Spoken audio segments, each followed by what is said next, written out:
Welcome to another edition of Anglican Unscripted, episode 290, the Casual Friday edition. I'm Kevin Carlson. And I'm George Conger. I guess I should take my coat off if it's the It's casual good morning, edition. yeah. Oh, wait, And you should never today, dress up for the show.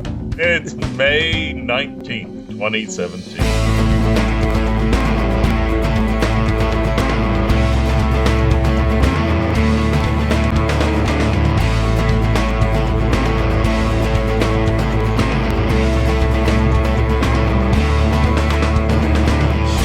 Okay, we're going to play it casual today. We got a really tough topic. It's tough. It's a 300-page topic, and George and I really don't want to cause a division in the church, so we're going to do it nice and casual. Before we get to that, if you listen closely, if you have headphones, you're going to hear George's AC or my AC kick on and off. We don't have closed studios. Nobody pays us that much money. So it's what you get. You're going to have to deal with some audio issues. I did mention AC, so obviously it's warm enough to run here. I think it's 76, and you're going to see the lights go on and off as it's a bit cloudy here. George, what's the temperature down there? It's in the 90s. It's hot. It's dry. And I have packed my family off to Hawaii. My Oh, wife, two children are in Waikiki, they say. Not Waikiki. Steve McGarrett, Jack Lord was wrong all these years, I'm told. oh no. There, my daughter has started an internship at the University of Hawaii Medical School. She's going to be there for 3 months. And so my wife and her sister, my daughter's sister, my other daughter, are going over to help her settle in. So the three of them will be there for a month, and then Laura will be coming back in time to start the full semester of school. So So I'm stuck in Florida with the dog and my pet. you bought 3 round trip tickets to Hawaii. Didn't get to go. I hope you get a T-shirt. You know, my family went Kevin, to I Hawaii can't and all I got afford was a anything T-shirt. at this stage. Yeah, no Okay, kidding. I'm going to be eating. 3 months accommodations, 3 round trip tickets. They also going to they're going to the island of Kauai. I don't know how do you pronounce it for Memorial Day weekend. Mhm. So it's another 3 round trip tickets plus the hotel there. I'm eating ramen noodles for the long term, Kevin. Okay, the dog and I are eating canned food for months to come. Yeah, well, that's part of being a husband and a father. You got to sacrifice the that George Washington thing. Um, Also, we have news here at Anglican TV. In my travels, I get to interview lots of people. Sometimes we sit down in front of Skype and talk. Sometimes the camera, and a lot of people say, we want to see more interviews. Can you put them on Anglican Unscripted? Well, it doesn't really work. Anglican Unscripted is George, Gavin, Alan, and other correspondents talking about the issues, the news of the day, and analyzing it for you. So I wanted to come up with something that's separate. And I did a couple months ago record something under the moniker Anglican Voices, XVox. And I want to continue that with some interviews I did this week. This week I've interviewed Dr. Lee Gaddis. Excuse me, I'm not from England, and I probably pronounced it wrong one of those times. I've interviewed Reverend Dr. Stephen Noel. And I'm going to do an interview next week with Bishop Hicks, who headed up the Holy Orders Task Force, and that'll be a good interview as well. And I wanted something separate so that people wouldn't confuse news analysis and people being irrelevant with real headline interviews of leaders in our church. So that's what I'm doing. So watch next week for emails titled Anglican XVox or Anglican Voices. I haven't decided exactly what I'm going to call it yet, but we'll get to that. George, we're sitting down here on Friday, and we have to talk about the elephant in the room. Me? No, You? me. 2 white rotundas. No. Since the beginning of the ACNA, there has been an elephant in the room, and that's been women's ordination, holy orders of women within the church. There is a portion of the ACNA who are not comfortable with the study or having women's orders in the church, women priests, women deacons, and whatnot. There's another position within the church that, whatever you want to ordain is fine, no big deal. And within these two lines, we have the ACNA. A lot of people say, well, it's three streams, so we have to have one side versus another within our church, and we're going to go from there. And so we've gone from there, and they wanted to put together a task force to study the issue, which, if you remember your history, I don't remember the Episcopal Church ever studying the issue to any great depth. I don't remember the Anglican or the Church of England doing this to any great extent. So for that matter alone, George and I get to talk about the task force because it's an interesting paper. It doesn't take sides. It's put together by people from both sides, and it's given to the church, the College of Bishops, for the reason of, hey, you wanted the information, you asked for it, we're presenting it to you. This is everything we know, to some extent. George, let's talk a little bit about the elephant in the room with the Church of England and the Episcopal Church and how that did not work. Well, the Episcopal Church approached this from a political stance. Mm-hmm.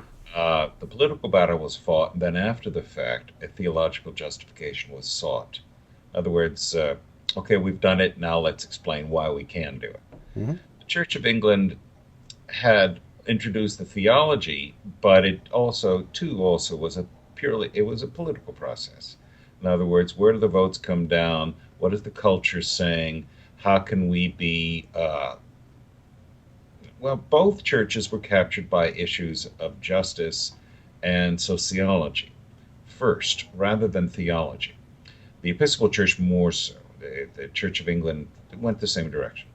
That's not to say that they're not valid theological arguments for women clergy. However, the point that I wish to make is that the ACNA is doing it right, in marked distinction from the Episcopal Church. The ACNA acknowledges and recognizes this as a contentious issue, but it is not seeking a political resolution, then followed by theology. It's seeking a theological resolution, which will then seek to address politically. Politically meaning in the interactions of its members. So I have nothing but praise for Bob Duncan, who kicked off this commission 5 years ago, and Foley Beach and the bishops of how they're proceeding with this. My praise is unreserved for that because it's very thoughtful and very adult. They're not seeking a quick fix. And then we have the report. And Yes, thereby praise stops. Yeah. Let's just re-record the section where we talk about the elephant in the room and go from there. I don't want to re-record everything. I have Gavin calling in. I need to stop him, let him know that I'm still recording with you. And well, if he's got a good signal right now. Oh, well, too bad.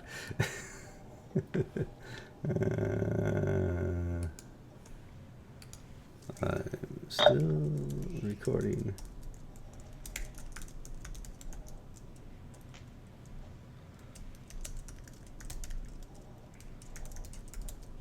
Okay, good. Let me close that. Okay, there we go. So let's get the... it won't take long. 3, 2, 1. Okay, so after all that, George and I, on a casual Friday, have to talk about the elephant in the room. And George and I have traveled to many different ACNA events, and there's always a tension, and we've refer to that as the elephant in the room. George, what is that? Well, it's usually you or me. Yeah, but, it's usually you, yes. The political issue, it's women's ordination. Uh-huh. The ACNA, from the very beginning, has had advocates for and against women's orders. And they have taken, and I applaud how they've handled this issue. This can and could and maybe split the ACNA into different groups, different denominations, different factions. But they have attempted a thoughtful, mature way of going about it. See, unlike the Episcopal Church, which approached this from a purely political perspective, meaning let's do it and solve the political question and then figure out why we are justified in doing it. Church of England also took this approach.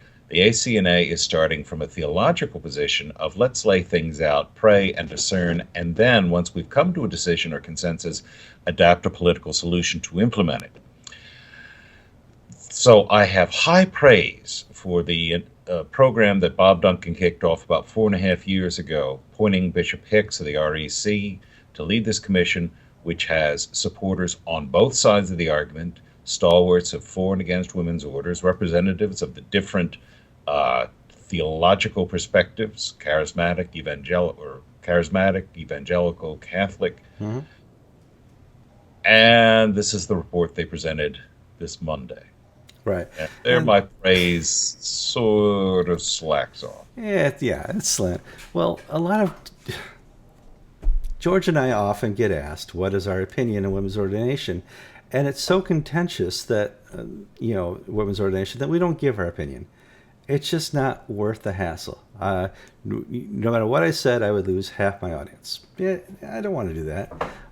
George and I tend to agree on the issue, but it's not worth it for us to tell people how we agree one way or the other or disagree. And it's served me really well as a reporter. I get to travel around a lot, and I think I could easily say I've spoken to about 85% of the bishops in the ACNA about this topic in one way or the other. And they've always spoken to me as if I agree with their position, because they don't know my position. Whether it be Kevin, we're so excited in our diocese that we're going to be ordaining 3 women to the priesthood today.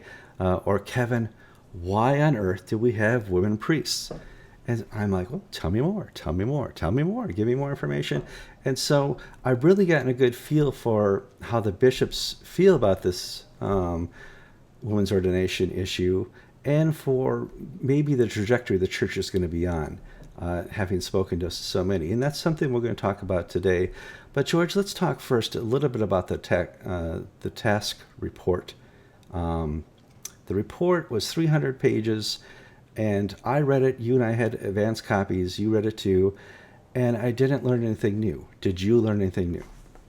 No, it restated the positions that have been offered for about a generation now, for and against, from 3 perspectives: Catholic, what we would call Catholic, what are commonly called Catholic, evangelical, and charismatic. One informed by tradition and the sacraments, one informed by the scriptures, and one informed by the Spirit. Not uniquely and entirely, but where the emphasis is on. And for me here, that's where this trouble began with this paper. The paper was not asked to solve the issue. It was basically to study and prepare and put out things so the bishops could amongst themselves. However, the perspective and worldview taken was of American early 21st century theology, culture, this 3 streams nonsense. I know it's a mantra of the ACNA, we're a 3 streams church. Well, that's not Anglicanism. The 3 streams, just little. This came with Leslie Newbigin in 1953, had a book where he came up with this. And then it sort of died away until the 80s, when the charismatic movement picked it up. And there was a very profoundly influential article in the early 1980s from Charisma magazine about the 3 streams. I read that, yeah. And it has since been assumed to be the norm, when the reality is it's just I don't want to call it a fad, but it's the latest construct of trying to reconcile what have hitherto been unreconcilable differences within church traditions. And so they've got these 3 streams, so they immediately are not going to be able to reconcile what they're going to do. And then they also, by going into this 3 streams American Protestantism business, they are neglecting the perspectives of the Orthodox, with a capital O.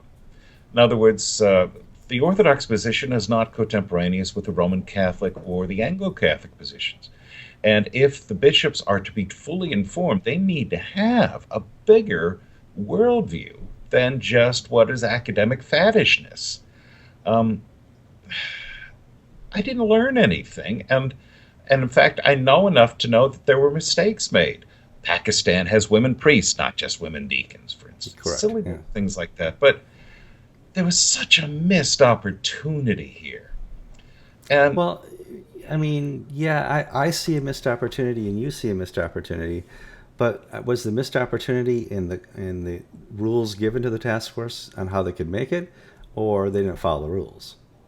oh, they followed the rules, but they should have known what the rules were given with a wink, wink, nod, nod. Okay, All right. uh, and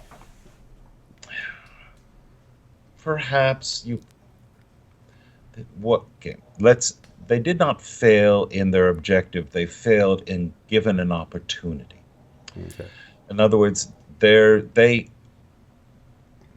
was a sort of a sense that maybe there can be some sort of Hegelian uh, synthesis that can arise. We'll take these three things which represent the three biggest factions within the Anglican Church of North America and see if we can come into some sort of synthesis of one thing that we can all agree upon.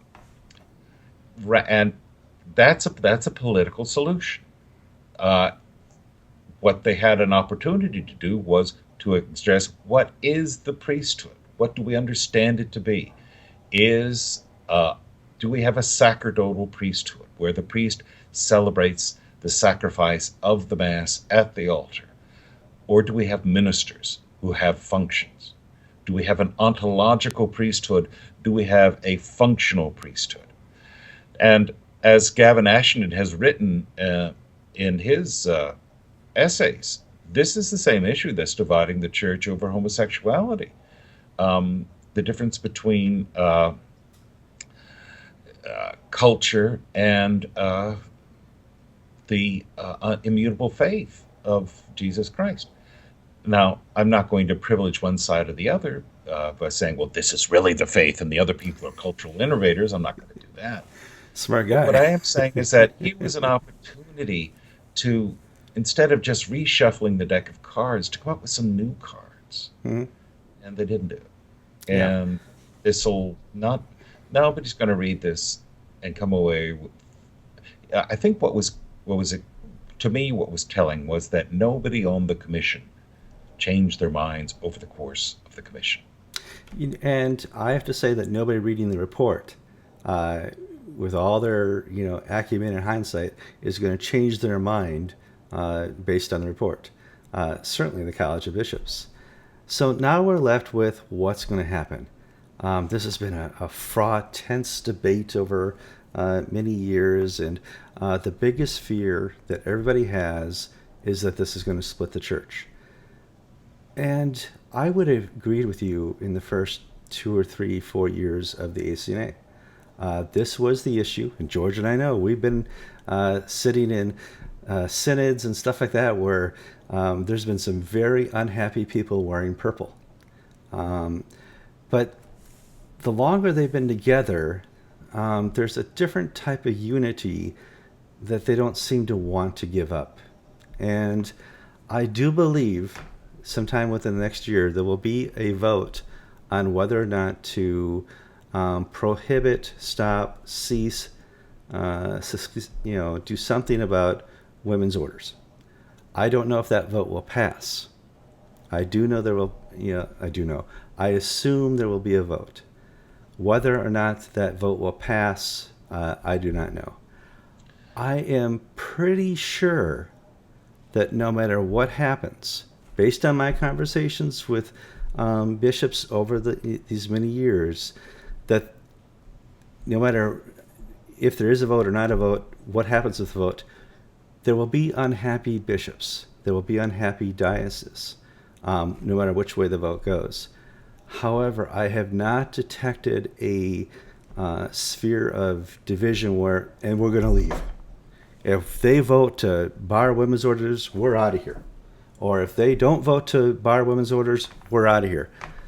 I have never heard that. I expected to hear that in the first 3 years. I do not hear that at all now in any of the undercurrents. No bishop has spoken to me and said, This women's issue is going to divide the church, and we're going to lead the charge out. I've Well, not heard that. yeah, from that perspective, Hmm. this report is a tremendous success Yeah, absolutely. because it's a CYA paper. In other words, whatever political decision they make, they can point to sections of the paper to say this is why they've done it. So it allows for them to have a political solution. My perhaps very naive hope had been that they would have a theological solution to what is distinctive about the Anglican priesthood and ministry that they could offer as a contribution to the wider Christian world. Um, in essence, my criticisms are unfair because I'm criticizing it for not being what I wanted it to be, What? Nobody but does that. as I opposed to was what it watching is. Facebook all weekend, George, and nobody did that except you. Well, Isn't Facebook an amazing thing where people who really don't know what they're talking about give amazing opinions?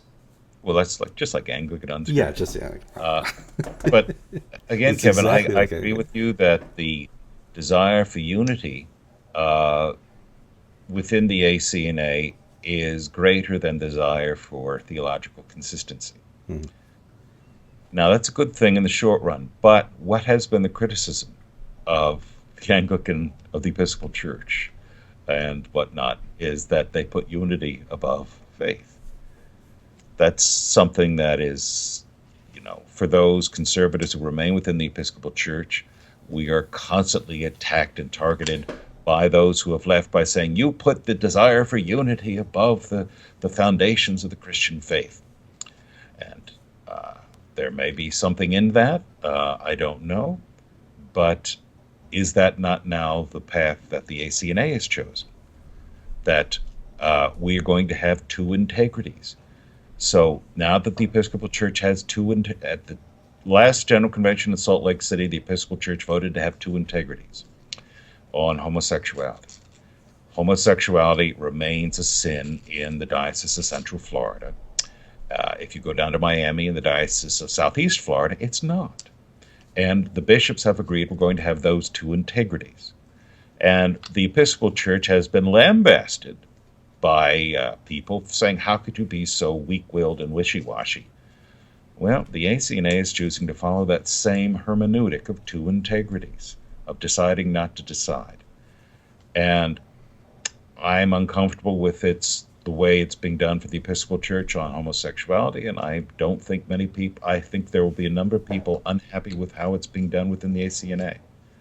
However, the political structures want to keep together no matter what.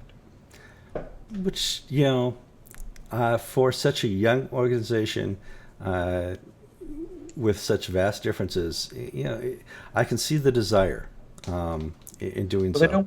they don't want to replicate the continuum, Yeah, where I mean, oh, that geez. first breakaway in the '70s, where every man a bishop. You disagree with me, I'm forming my own church. Yeah. That sort of mindset. They don't want to go there. Mhm. Now, But I, I I was would, hoping that we would break out of that cycle. I don't know. Well, it's a difficult cycle to be in because we are called to be holy and we are called to be in unity. And at some point, those paths can become no longer parallel, become perpendicular, and that's where this problem comes in. George, I think we've done a fair talk for this. I didn't want to go too long. I think we're up to about 22 minutes, and I wanted to do it casual. I think this is our second recording, which is amazing. Normally, on such a topic like this, George and I are recording again and again and again because, I think I said what my opinion was. Oh, I don't want to do that, And so we backed off here. It's Friday. George, I want to wish you a good weekend. What are your plans? I work on the weekends, You Kevin. do not work on weekends. You're a I have priest. You go golfing on Saturday, no, 18 no, no. holes. Tomorrow I have the Daughters of the King. Sir, we have a Eucharist for the Daughters of the King, and then a meeting. Then I have my afternoon services. Then my pastoral and the hospital visits. Then we're going to start we're going to add another service to the church, to our schedule of services. It's Mhm. Sunday afternoon service on a regular basis. Um, Wow. it's a good time down here. It is. It's Well, just hot. this is in the middle of May, so this weekend, tomorrow, the ocean officially opens. So we're gonna get our stuff, throw it all on the beach, do some grilling out. As you can see, I had my bike helmet on the other day. I got a nice sunburn here, which is dividing my head in half. It's summertime, George. I thought you were. An alien, I know. Oh, and Oh I no, got to it's see. Klingon. Klingon. I got to see Alien Covenant. I'm a big fan of the Alien franchise. You got to see it if you're also a fan. Guys, have a good weekend. I'm Kevin Carlson. And I'm George Conger, and you've been watching episode 288 No, of Anglican 290. 290 of Yes, Anglican 290. Unscripted.